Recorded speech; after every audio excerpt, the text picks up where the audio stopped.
بصوا يا جماعة، احنا اليومين دول ابتدينا موسم بوري البحر المبطرخ. تمام.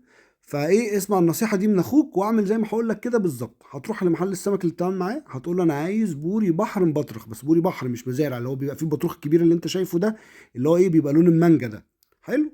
وهتقول له طلع لي البطروخ على جنب، والسمكه هتقول له بعملها لي بقى ايه، سنجاري، زيت وليمون، بالبطاطس، زي ما انت عايز. تمام. والبطروخ هتقول له اعمله لي بايه، لوحده مشوي بالزبده. حلو. اسمع الكلام ايه للاخر، ده نصيحه ايه من اخوك ايه، انا راجل شاف سمك واكيل قديم، وخد مني النصيحه دي وما تراجعش ورايا.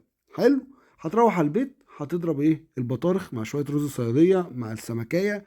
تمام زي الفل. هتقوم تغسل ايدك، وانت بتغسل ايدك ايه، هتبتدي تحس ايه بسخونيه خفيفه كده عند قفاك. ما تقلقش، ده عرض عادي جدا بيجي بعد ايه اكل البطارخ. هتروح عادي تكمل غسل ايدك، وبعد كده ايه، تعمل كوبايه شاي وتحط تشرب كوبايه شاي على بالليل.